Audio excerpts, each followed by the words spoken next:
السلام عليكم ورحمة الله وبركاته. الحمد لله رب العالمين والصلاة والسلام على رسوله الكريم وعلى آله وصحبه أجمعين أما بعد. On commence aujourd'hui le cours numéro 126 dans l'explication du livre de Cheikh al-Islam Ibn Taymiyyah rahimahullah Al-Furqan bayna awliya ar-Rahman wa awliya al-Shaytan. Et on a expliqué, dans les cours précédents, on expliquait les différents exemples des karamat, des awliya. Et on a expliqué les causes des karamat, pourquoi Allah subhanahu wa ta'ala fait que certaines personnes puissent avoir des karamat tandis que d'autres non. Et on a expliqué ces différents points-là. Et le fait que quelqu'un fasse une karama, ça n'indique pas qu'il est meilleur qu'un autre parmi les musulmans. Parce qu'il y en a parmi les meilleurs musulmans qui n'ont pas nécessairement fait des karamat, et que des gens qui sont venus après eux, qui étaient moins grands que eux, ont fait des karamat. Et donc c'est la preuve que de faire des karamat, c'est pas une nécessité, c'est pas une condition pour être un wali. Et ça ne veut pas dire non plus que la personne qui en fait est meilleure que celui qui n'en fait pas. Et là maintenant le Cheikh Ibn Taymiyyah il va expliquer l'autre aspect ou l'opposé des karamat. Et l'opposé des karamat, c'est les ruses que font les alliés du shaitan, qui font toutes sortes de formes de... Parfois ils font toutes sortes de ruses pour essayer de tromper les gens, et ils utilisent parfois de la sorcellerie. Ils vont faire parfois de l'interaction avec les djinns pour essayer de faire croire aux gens qu'ils ont connaissance de qu'est-ce qui est caché, ou du ghaib, de l'invisible, ou des choses comme ça, pour se faire passer pour des awliya, parce que les gens vont avoir l'idée que si ils font ces choses-là, eh bien ça veut dire que ils sont des awliya parce qu'ils font des miracles ou des prodiges ou des choses comme ça. Donc le cheikh il va expliquer maintenant des exemples de gens qui faisaient ce genre de ruse à l'époque du prophète sallallahu alayhi wa sallam et après, et comment les distinguer. Donc le cheikh il dit وهذا بخلاف الأحوال الشيطانية مثل حال عبد الله بن صياد الذي ظهر في زمن النبي صلى الله عليه وسلم وكان قد ظن بعض الصحابة أنه الدجال وتوقف النبي صلى الله عليه وسلم في أمره حتى تبين له فيما بعد أنه ليس هو الدجال لكنه كان من جنس الكهان. Donc ici le cheikh explique, Cheikh Ibn Taymiyyah, il parle des exemples, des choses qui sont à l'opposé des karamat, c'est-à-dire les états diaboliques, c'est-à-dire les états que le shaitan permet ou aide certaines personnes qui sont mauvaises et qui sont déviantes. Le diable les aide à faire certaines choses pour tromper les gens, ou pour attirer les gens, ou bien pour faire de l'argent avec des gens, ou profiter des gens. Et donc il donne l'exemple d'un d'entre ces individus qui faisait ça parmi les voyants, ou ceux qui se disent connaître le ghaib à l'époque du prophète sallallahu alayhi wa sallam, qui s'appelait Abdullah ibn Sayyad. Abdullah ibn Sayyad, on l'appelle Ibn Sayyad parce que son père c'était un homme qui était parmi les juifs, et on sait pas qui c'était son père exactement. Et As-Sayyad, la signification en principe c'est le chasseur, le fils du chasseur. Naam, walladhi, donc c'est lui que les gens pensaient que c'était le Dajjal. À l'époque du prophète sallallahu alayhi wa sallam, certains sahaba pensaient qu'il aurait pu être le Dajjal. Il est né à l'époque du prophète sallallahu alayhi wa sallam, alors qu'il voyait seulement d'un seul œil. Donc à cause de ça, beaucoup de compagnons ont cru qu'il aurait pu être le Dajjal. Et Omar ibn al-Khattab radiyallahu anhu, il a dit au prophète sallallahu alayhi wa sallam: ô messager d'Allah, permets-moi de le tuer. Et le prophète sallallahu alayhi wa sallam a dit: si ce que tu vois, c'est-à-dire si il est celui que tu penses, alors tu ne seras pas capable de le tuer. Il a dit, Omar ibn al-Khattab a dit: permets-moi de le tuer au messager d'Allah. Il a dit: si c'est celui que tu crois être, alors tu ne seras pas capable de le tuer. Et il a eu des enfants, et parmi ces enfants, il y a un qui s'appelait Imara. Imara ibn Abdullah ibn Sayyad, et il a été parmi les meilleurs musulmans qui sont venus par la suite, et il était parmi les compagnons de Saïd ibn al-Musayyib. Saïd ibn al-Musayyib, c'était un parmi les tabi'in, ou tabi'in, si je ne me trompe pas. Il faisait partie des fuqaha de Médine, les grands savants de Médine. Donc Saïd ibn al-Musayyib, c'était un des compagnons du fils de Abdullah ibn Sayyad, et son fils, lui, il a été bon. Donc c'est la preuve que quelqu'un, parfois, son père peut être égaré, mais son fils peut être bon. Et parfois, c'est le contraire. Le père peut être bon, puis le fils peut être égaré. Donc ça, c'est juste pour dire que des choses comme ça sont possibles. Ensuite, le cheikh, il explique donc que Abdullah ibn Sayyad, il est apparu à l'époque du prophète sallallahu alayhi wa sallam. Comme on disait, les sahaba, certains pensaient que c'était le Dajjal. Et le prophète sallallahu alayhi wa sallam, lui, il ne s'était pas arrêté sur une position à son sujet. Au début, il ne disait pas oui, il ne disait pas non. Puis par la suite, il a vu clairement qu'il ne pouvait pas être le Dajjal, mais que c'était quelqu'un qui faisait partie de la catégorie des médiums ou des voyants, ou des diseurs de bonne aventure, des choses comme ça. Donc, Cheikh Al-Fawzan, il fait un commentaire sur ce passage-là. Il dit: انتهى الآن من الكرامات وانتقل إلى الخوارق الشيطانية التي يضل بها كثير من الناس. سبق لنا أن الخارق للعادة إن جرى على يد نبي فهو معجزة، وإن جرى على يد ولي فهو كرامة، وإن جرى على يد عدو لله فهو خارق شيطاني وليس كرامة، وإنما هي خوارق شيطانية. فالشياطين يعملون مع أوليائهم من الإنس أشياء تخرق العادة عند الناس، يطيرون بهم في الهواء ويسيرون بهم على الماء ويحملونهم ويحضرون إليهم الأشياء الغائبة بسرعة من أجل أن يضلوهم ويضلوا بهم. فينبغي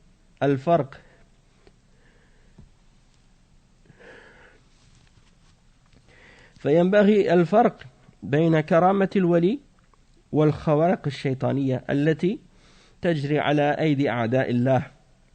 فإذا جرى الخارق للعادة على أيدي أحد نظرت، وإن كان تقيا صالحا فهي كرامة، لأن الله قال: ألا إن أولياء الله لا خوف عليهم ولا هم يحزنون. من هم؟ الذين آمنوا وكانوا يتقون. وإن كان فاجرا كافرا وإن كان فاجرا كفارا أو كفارا، وإن كان فاجرا كفارا فهي استدراج من الله عز وجل بأن سلط عليه الشياطين فصارت تظهر على يده أشياء لأجل الدجل والشعوذة وإضلال من ينخدع بها. فالنظر إلى حالة من تجري على يده الخوارق، فإن كان تقيا مؤمنا فهي كرامات، وإن كان فاجرا شقيا فهي استدراج وهي خوارق شيطانية. فإن الشياطين تخدم أولياءها من الإنس فإن الشياطين تخدم أولياءها من الإنس ويوم يحشرهم جميعا يا معشر الجن قد استكثرتم من الإنس وقال أولياؤهم من الإنس ربنا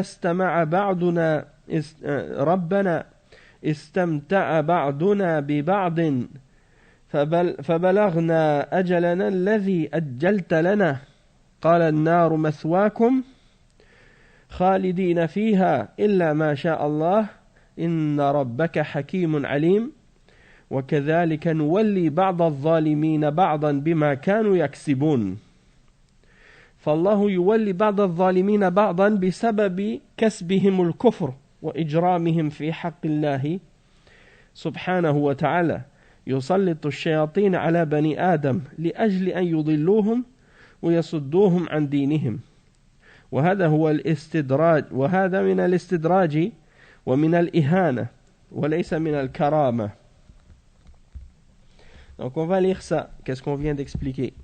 Le cheikh il dit maintenant, Cheikh al-Islam ibn Taymiyyah il a terminé de parler des karamat et il passe maintenant aux choses surnaturelles qui sont d'origine diabolique. C'est-à-dire que les choses que les gens de l'égarement peuvent faire parfois avec l'aide du shaitan dans le but d'égarer beaucoup de gens. Et en effet, elles égarent beaucoup de gens. Et il dit qu'on a déjà expliqué que les choses qui sont surnaturelles et qui se produisent par la main d'un prophète, on appelle ça un miracle, mu'jiza. Et si c'est quelque chose qui est surnaturel et qui se produit à la main d'un homme pieux qui a suivi un prophète, on dira dans ce cas-là que c'est une karama, un prodige. Et si c'est quelque chose qui se produit, qui est surnaturel, mais qui se produit par la main d'un ennemi d'Allah, alors on dira que à ce moment-là c'est c'est quelque chose qui est diabolique. C'est quelque chose qui est surnaturel et qui est diabolique en même temps. Et que ce n'est pas un prodige ou une karama, mais que c'est seulement quelque chose de diabolique que le diable aide cette personne à faire. Et les diables, de façon générale, ils permettent à leurs alliés de faire certaines choses qui sont surnaturelles, comme par exemple, ils peuvent faire voler quelqu'un dans les airs, ils peuvent le faire marcher sur l'eau, ils peuvent le transporter, ils peuvent leur ramener des choses qui sont cachées et les ramener très rapidement, comme par exemple, quelque chose que quelqu'un a perdu, il ne sait plus où elle est, eh bien, il la ramène, il la fait revenir rapidement, et des choses de ce genre. Et tout ça, c'est dans le but d'égarer les hommes, et de faire en sorte que les gens soient égarés par ces choses-là. Et donc, il faut faire une distinction, et il faut être capable de discerner entre le wali et entre les trucs diaboliques que les shayatines font, et qu'ils font se produire par la main des ennemis d'Allah. Donc c'est important d'être capable de distinguer entre les deux. Donc si tu vois quelque chose de surnaturel qui se produit par la main de quelqu'un, alors tu dois observer bien comme il faut. Si la personne est une personne qui est pieuse, une personne qui est bonne, alors tu diras dans ce cas-là que c'est quelqu'un qui fait une karama. C'est-à-dire si quelqu'un qui est musulman et qui est sur la piété et qui s'accroche à la sunna et qui fait quelque chose qui est surnaturel, tu vas dire ça c'est une karama. Parce que Allah subhanahu wa ta'ala a donné la définition des awliya, des serviteurs rapprochés. Il a dit, certes les serviteurs rapprochés d'Allah, ils n'auront aucune crainte, ils ne seront pas attristés. Et il a dit, qui sont-ils? Par la suite, il a expliqué qui ils sont. Il a dit, ce sont ceux qui ont cru et qui ont fait preuve de taqwa, de piété, qui se sont préservés d'Allah et de son châtiment en faisant des bonnes œuvres et en s'écartant des péchés. Donc si quelqu'un fait des bonnes œuvres et s'écarte des péchés et il est croyant, alors dans ce cas-là, ça veut dire que c'est un wali. C'est un wali d'Allah. Et les awliya, bien entendu, sont par degré selon leur niveau d'obéissance à Allah. Donc le cheikh il dit, par contre, si c'est une personne qui est un pécheur, ou une personne qui fait beaucoup de péchés ou qui renie la foi, alors c'est une forme d'istidraj, c'est-à-dire que Allah subhanahu wa ta'ala fait en sorte que cette personne s'enfonce encore plus dans son égarement en pensant qu'elle est correcte. C'est ce qu'on appelle al-istidraj. Parce qu'il y a des êtres humains, parfois des gens qui rusent avec Allah ou qui essaient de ruser avec Allah et qui suivent leur passion, ils font des péchés et s'imaginent que ils peuvent continuer à vivre dans le péché et que Allah subhanahu wa ta'ala va pas les punir. Et donc, Allah subhanahu wa ta'ala, il les élève d'une certaine façon par toutes sortes de grâces qu'il leur donne et de biens. Et parfois, ils vont peut-être pouvoir faire ce genre de prodiges ou des choses comme ça qui sont étonnantes et surprenantes. Mais c'est pas parce qu'eux-mêmes sont pieux ou pas parce qu'ils sont bons, mais c'est plutôt pour les élever, pour qu'ils pensent qu'ils sont sur le droit chemin, pour qu'ils soient justement enfoncés encore plus dans leur égarement et pour qu'ils soient châtiés dans l'enfer, dans l'au-delà, encore plus sévèrement. Et ça, c'est comme si Allah subhanahu wa ta'ala, il ruse avec eux de la même manière que eux ont essayé de ruser avec lui. Parce que Allah subhanahu wa ta'ala, il punit ceux qui rusent avec lui en rusant avec eux. D'accord? Et donc, c'est un exemple que ce qu'on appelle al-istidraj. Et les salafs, ils avaient beaucoup peur de al-istidraj parce qu'ils se disaient, si tu vois un serviteur qui continue à persister dans le péché et malgré tout, Allah lui donne de ses grâces, alors faites attention parce que ça c'est possible que ce soit al-istidraj. C'est-à-dire, c'est possible que Allah subhanahu wa ta'ala, il élève cette personne pour lui faire croire qu'elle est correcte et en réalité, il est en train de l'égarer et de l'enfoncer encore plus dans son égarement pour augmenter son châtiment et sa punition dans l'au-delà parce qu'elle a essayé de ruser avec Allah. Ensuite, le cheikh, il explique que tu peux voir donc à la main de ces gens-là certaines choses qui sont surnaturelles. Et en réalité, c'est le shaitan qui a pris le dessus sur eux. Et il leur permet de faire toutes sortes de ce genre de tromperies pour tromper les gens et pour les égarer. Et donc, de regarder l'état de la personne qui fait des actes surnaturels, ça c'est quelque chose qui est important pour nous aider à distinguer quand est-ce que c'est quelque chose qui est effectivement une karama et quand est-ce que c'est quelque chose qui est une forme d'istidraj, lorsque c'est un pervers par exemple. Donc si c'est un croyant, un pieux, on va dire que c'est une karama. Si c'est un pécheur ou un pervers, on va dire que c'est une forme d'istidraj.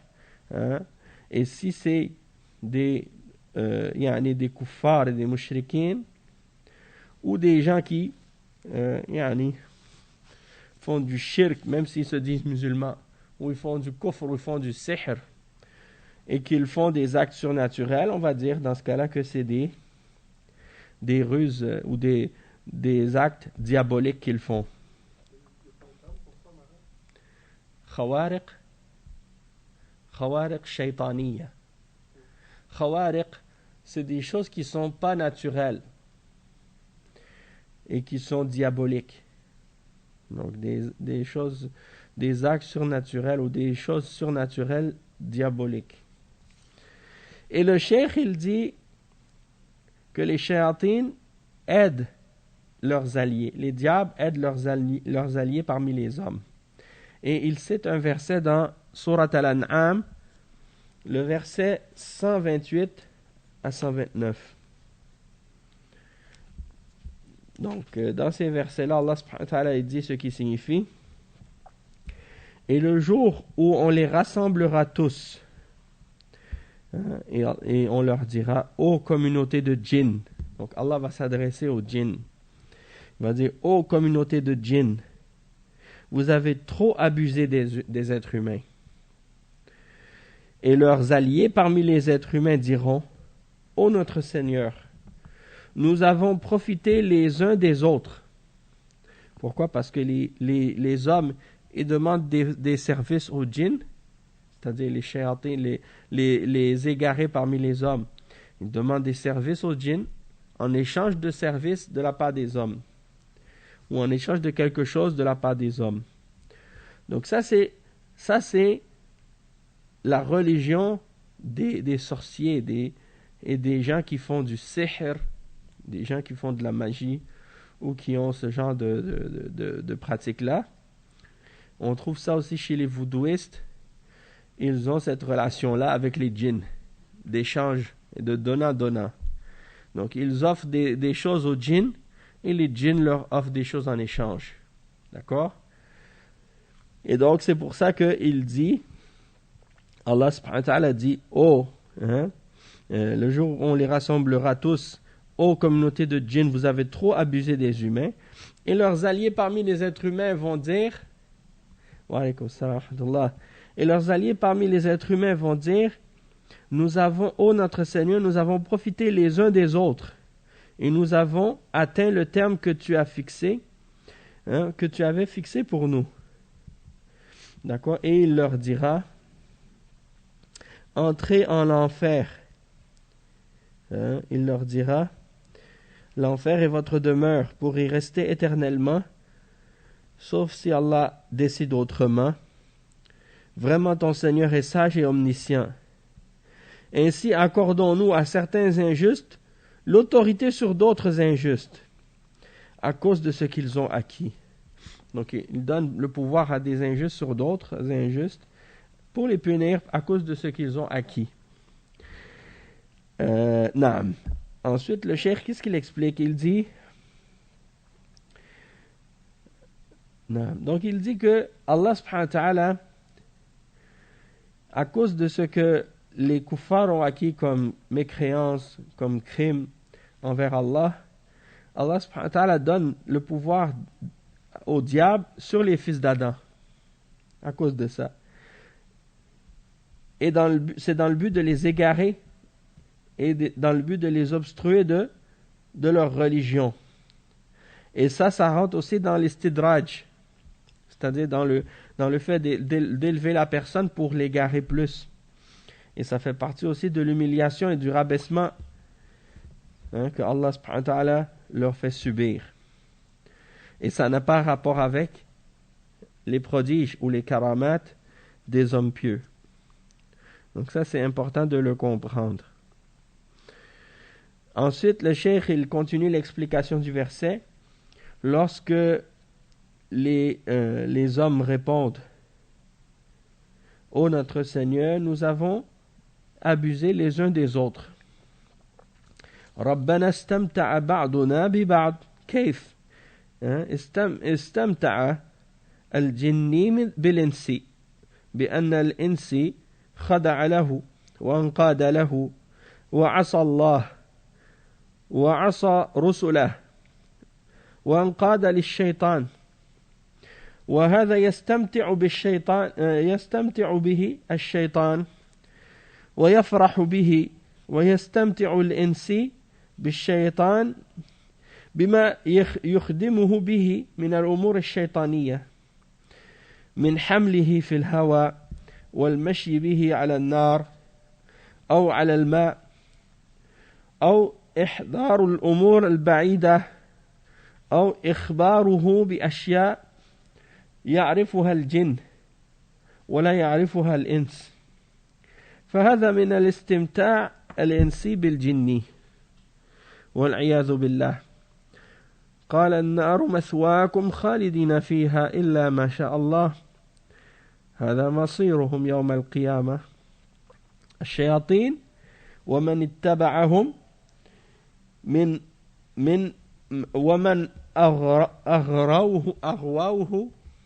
أغووه وصار معهم وإن خدموهم في الدنيا وغرر به وغر بالناس أنه ولي من أولياء الله بل إن الخرافيين يعطون الولاية لمن يرون أنه لا يصلي ولا يصوم أعوذ بالله ولا يترك الفواحش ويقولون إنه ساقط عنه التكاليف وهذا بلغ مرتبة من الولاية والقرب من الله حتى إنه سقط عنه التكليف فليس في حقه حلال ولا حرام ولا تجب عليه الفرائض لأنه وصل إلى الله وهكذا يقول الشياطين والعياذ بالله فيعطون الولاية لمن يرونه لا يصلي ولا يصوم ولا يؤمن بالله ولا يؤمن بالرسل ويقولون هذا ولي من أولياء الله لأنه ليس بحاجة إلى الرسل وليس بحاجة إلى العمل وليس بحاجة إلى العبادة لأنه وصل إلى الله انظر كيف يبلغ الشيطان ببني آدم من التغرير والعياذ بالله. Donc ici le cheikh il explique un autre exemple. Donc il dit que les êtres humains ils répondent, ils disent ô notre Seigneur, nous nous sommes abusés les uns les autres. Nous avons abusé les uns des autres. Comment? Il dit les hommes ont abusé, les djinns ont abusé des hommes du fait que les êtres humains se sont soumis à eux et leur ont obéi et ont désobéi à Allah et ont désobéi à ses messagers. Et ils se sont soumis au shaitan. Et ça c'est de la manière comment le shaitan a abusé des êtres humains. Hein? Et il s'est réjoui. Hein? Et l'être humain, il a abusé du shaitan du fait que le shaitan lui a fait faire des actes diaboliques et des choses diaboliques, des choses surnaturelles, comme par exemple de le porter dans les airs, ou bien de le faire marcher sur le feu, ou bien de le faire marcher sur l'eau, ou bien de lui ramener des choses qui sont très loin, qui étaient très loin et les ramener rapidement, ou bien d'informer à propos de certaines choses que le djinn connaît, que les êtres humains ne connaissaient pas. Donc ça fait partie des abus des êtres humains vis-à-vis du djinn et des djinns vis-à-vis des êtres humains. Et Allah subhanahu wa ta'ala il dit ensuite, et il dit le feu sera votre refuge éternellement pour y demeurer éternellement, excepté ce que Allah a voulu. Et il dit ça c'est leur destination au jour de la résurrection, les diables et ceux qui les ont suivis et ceux qui les ont trompés et qui ont été avec les diables, même s'ils les ont servis, même s'ils les ont servis dans la dunya, ils ont trompé les êtres humains. Ils ont trompé les êtres humains en faisant croire aux gens que c'était des awliya ou des serviteurs rapprochés d'Allah. Il dit pourquoi? Parce que parmi les gens de l'égarement et de la superstition, il y en a par exemple chez les soufiyas. Parmi les soufiyas, tu vas trouver par exemple que quand ils ont un cheikh et ils pensent que ce cheikh là c'est un wali, eh bien les soufiyas ils croient que al-wilaya c'est quelque chose qui leur appartient.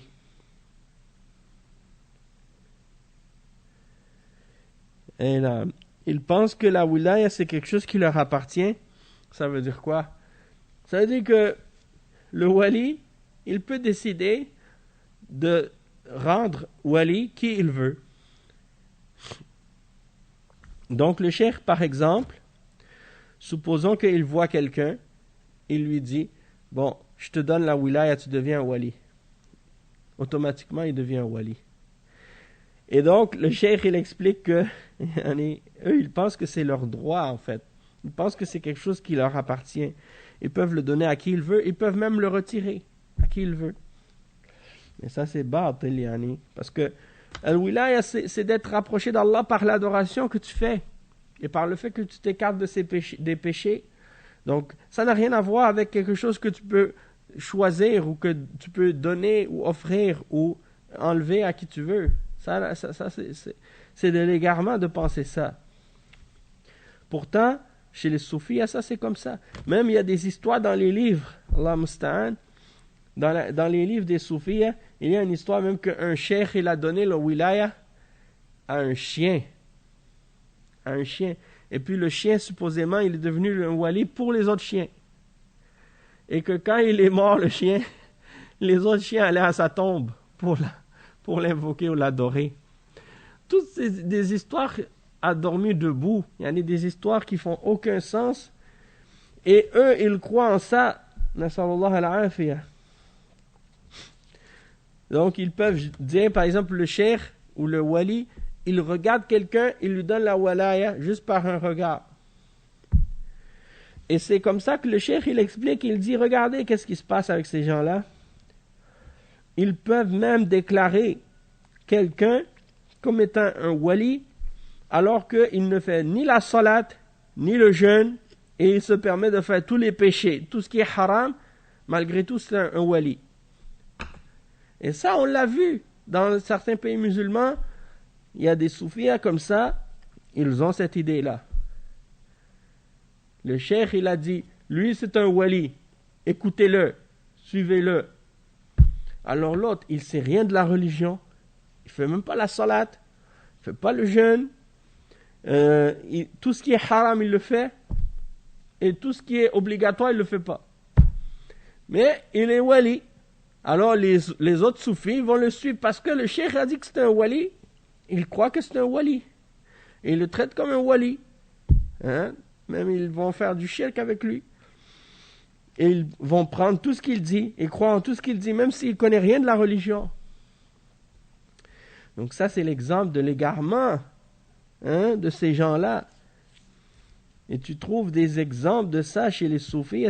C'est tellement grave. Nasallallahu al-afiyah. Alors le cheikh, il explique, il dit que la personne en question qu'ils ont désigné comme étant un wali vont dire non, lui il n'y a plus rien de halal pour lui, plus rien de haram pour lui, c'est-à-dire il fait ce qu'il veut. Il n'y a plus d'obligation pour lui. Il n'y a plus rien qui est obligatoire, il n'y a plus rien qui est interdit, il fait ce qu'il veut. Et les gens, ils croient à ça. On a vu dans certains pays, j'ai vu ça dans certains pays, des gens qui croient que leur cheikh, il peut leur donner le droit de pas prier. Par exemple, le cheikh, il dit à celui qui le suit, toi, tu n'as plus besoin de prier maintenant. Ça y est, tu as atteint le degré de la piété. À partir de ce moment-là, tu n'as plus besoin de faire la salat. Et tu n'as plus besoin de faire le jeûne. Allah musta'an. Donc ça, c'est les exemples qu'est-ce qu'on entend, qu'est-ce qu'on voit dans certains pays. Il y en a, tu vois, qui se promènent avec la photo de leur cheikh. Soit ils l'accrochent à leur cou, ou soit qu'ils la mettent dans leur poche, dans leur portefeuille. Ils pensent que ils ont la bénédiction de la photo. Ils pensent que leur cheikh, il leur permet de ne pas prier, de ne pas jeûner, de faire qu'est-ce qui est haram, faire le zina, boire de l'alcool, prendre de la drogue, n'importe quoi, yani. C'est pas grave, t'es un wali, t'as atteint le degré de wilaya, t'as plus besoin de respecter rien de la religion. C'est comme si t'es devenu libre. Allah musta'an. Donc, il donne la walaya à quelqu'un qui ne croit même pas en Allah, croit même pas au messager, qui fait pas la salat, qui fait pas le jeûne, et il croit que c'est un wali. Et qui n'a pas besoin des prophètes, il n'a pas besoin des messagers, il n'a pas besoin de faire des bonnes œuvres, il n'a pas besoin de faire des adorations, parce qu'il est déjà arrivé, il a déjà atteint Allah. Donc il dit, regardez à quel point, comment le shaitan peut égarer des fils d'Adam d'une façon aussi grave, un égarement aussi grand que ça, qu'Allah nous en préserve.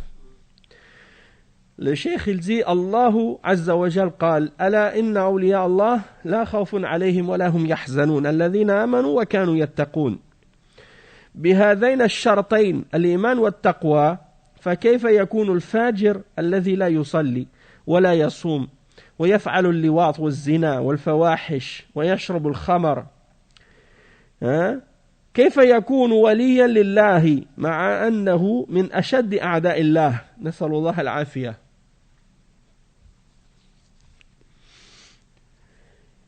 فينبغي التفطن لهذا الأمر لأنه اشترى في الناس اليوم أو اشتهر في الناس اليوم لضعف الإيمان ولقلة العلم في هذا الزمان ولعدم نشر العقيدة الصحيحة من عقيدة أهل السنة والجماعة. لما ضعفت هذه الأمور جاءت أضدادها في المجتمعات والآن يقولون إنهم يقيمون فضائيات بث فضائي للمخرفين وللسحرة والكهان وأعداء الله ورسله ويصفونهم بالولاية وبالعلم وبالتقوى فليحذر المسلمون من هذه الأمور. Donc le cheikh il dit, Allah subhanahu wa ta'ala a dit dans le verset 62 et 63 dans Surat Yunus, certes, les serviteurs rapprochés d'Allah, ils n'auront aucune crainte, ils ne seront pas attristés. Ce sont ceux qui ont cru et qui ont fait preuve de piété, c'est-à-dire qui ont at-taqwa. C'est-à-dire ils font ce que Allah ordonne et s'écartent de ce que Allah a interdit. Et donc par ces deux conditions-là, quelqu'un devient un wali. Par la foi et par le fait de se préserver d'Allah et de son châtiment en faisant ce qui est ordonné et en s'écartant de ce qui est interdit. Alors comment serait-il possible que le pervers qui ne fait pas la salat, qui ne fait pas le jeûne, qui fait la sodomie, qui fait le zina, qui fait toutes les turpitudes et qui boit de l'alcool, comment pourrait-il être un wali d'Allah alors qu'il est parmi les plus grands ennemis d'Allah? Nasallallahu al-afiyah. Il dit, il faut comprendre cette chose-là parce qu'aujourd'hui c'est devenu populaire chez les gens. Il dit à cause de la faiblesse de leur foi, à cause du peu de la science, le peu de connaissances qu'ils ont à notre époque, et parce que la science de la aqidah authentique, elle n'a pas été propagée. La aqidah des gens de la sunna, le sunna wal jama'a, les gens ils ont perdu beaucoup de ces choses-là et c'est devenu faible maintenant chez les gens. Et c'est pour ça qu'on voit des choses qui opposent la aqidah le sunna dans beaucoup de sociétés. Et aujourd'hui, les gens, ils ont maintenant des chaînes satellites, c'est-à-dire les charlatans et les gens de la superstition et du sihr, de la sorcellerie et de la voyance. Il y en a des ennemis d'Allah et de son messager qui ont leur propre chaîne télévision sur les chaînes satellites et ils ont des émissions dans lesquelles ils font ils propagent leur égarement. Et les gens disent ça c'est des awliya. Ils disent ça c'est des gens de science, c'est des gens de awliya, c'est des gens de taqwa. Alors que les musulmans prennent garde de ces choses-là. Que les musulmans prennent garde de ce genre de choses. Allahul musta'an. Parce que les gens sont naïfs. Les gens sont devenus simples, naïfs. Ils croient en n'importe quoi. Maintenant, les gens ils croient en n'importe quoi. Des choses qu'ils n'ont aucune preuve, aucune certitude, ils y croient avec certitude. Des choses qui ne font même pas partie de la religion. Des choses qui ne font pas partie de la religion, des choses de la dunya. Et puis, ils ont des doutes là-dessus. Il y en a des gens, ils ont des croyances. Maintenant, c'est devenu étrange. C'est devenu presque bizarre, comment certaines personnes pensent. Et quand tu demandes à ces gens-là, c'est quoi la preuve? C'est quoi ta preuve pour dire ça? Surtout en particulier les gens qui croient en toutes sortes de complots, de théories complotistes. Allahul musta'an, yani. Si tu leur dis à ces gens-là, c'est quoi la preuve? Qu'est-ce que tu dis là? C'est basé sur quoi? Il dit, mon frère, les preuves c'est clair, il faut relier les points. Hein? Il faut relier les points. Comment ça, il faut relier les points? Tu les relis avec n'importe quoi, n'importe comment. Hein? On dit que entre deux points, le chemin le plus court, c'est quoi? C'est la ligne droite. Mais si tu veux relier des points à tout prix, tu peux tourner autour de la terre avant de revenir à l'autre point. Hein? Mais à la fin, tu reviens à l'autre point, mais est-ce que c'est le chemin le plus court? Non. Donc ça veut dire que tu fais 2 millions de détours avant d'arriver au point, là, puis tu prétends que tu as des preuves et tu as relié les points.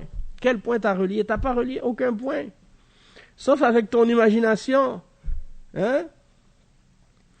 Et en même temps, une chose qu'il ne faut pas oublier, moi, c'est une chose que je dis des fois à des frères qui croient en des trucs comme ça. Je leur dis, si vous pensez que qu'est-ce que vous avez compris ou qu'est-ce que vous avez trouvé comme complot ou comme ruse de la part des kuffars contre les musulmans et contre l'humanité, que vous avez découvert quelque chose qui a dévoilé la réalité de leur complot ou de leur ruse, dites-vous qu'il y en a peut-être des milliers d'autres complots que vous ne connaissez même pas et que vous n'avez aucune connaissance de leur existence et qui sont en train de se passer maintenant. Et vous ne pouvez rien faire pour les arrêter, excepté par la permission d'Allah. Ça veut dire que pourquoi vous vous cassez la tête avec qu'est-ce qui est en dehors de votre capacité, qu'est-ce qui est en dehors de votre pouvoir. Vous ne pouvez pas changer rien à ça. Si ces soi-disant complots-là sont réels, soi-disant, n'est-ce pas que Allah subhanahu wa ta'ala, il dit dans le Coran, wa makaru wa makar Allah, wallahu khairul makirin. Ils ont comploté. Et Allah a comploté. Et Allah est le meilleur des comploteurs. N'est-ce pas que Allah subhanahu wa ta'ala, il dit wa in tasbiru wa tattaqu la yadurrukum kayduhum shay'a. Et si vous êtes patient et que vous avez at-taqwa, ça veut dire quoi? Vous faites ce que Allah ordonne et vous vous écartez de ce que Allah a interdit. Si vous faites ça et que vous êtes patient et endurant, aucune de leurs ruses et aucun de leurs complots ne pourra vous faire aucun tort. Alors, qu'est-ce que tu as à essayer de te creuser la tête en train de déchiffrer des trucs que tu sais même pas qu'est-ce que ça veut dire, tu essaies d'interpréter. Puis après ça, tu essaies de dire, oui, il y a des complots, il faut connaître ça. Subhanallah, s'il voulait vraiment faire un complot ou une ruse, tu penses qu'il l'aurait dévoilé? Pourquoi il le dévoilerait? Ça ferait aucun sens. Mais c'est Allah subhanahu wa ta'ala qui nous préserve de ça. Et si nous, on fait ce que Allah nous ordonne de faire, eh bien ça va nous épargner. Et ça va pouvoir mettre une fin justement à leur capacité de pouvoir mettre en marche justement n'importe quel de leurs complots. Et en même temps, Allah subhanahu wa ta'ala dit وَلَا يَحِيقُ الْمَكْرُ السَّيِّئُ إِلَّا بِأَهْلِهِ. C'est-à-dire que les complots perfides que ces gens-là font, il ne retombera que sur ceux qui ont été les auteurs de ces complots-là. Pourquoi tu te casses la tête? Pourquoi tu te casses la tête? Ok, parfait. Barakallahu fik. Donc le cheikh il explique et il dit, pour terminer, on va terminer avec ça. Le cheikh il dit وعبد الله بن الصياد هذا ظهر في وقت النبي صلى الله عليه وسلم وجاء إلى المدينة وكان يظهر عليه أشياء ظنوه أنه الدجال الكذاب. النبي صلى الله عليه وسلم اختبره بأشياء فتبين أنه ليس هو الدجال.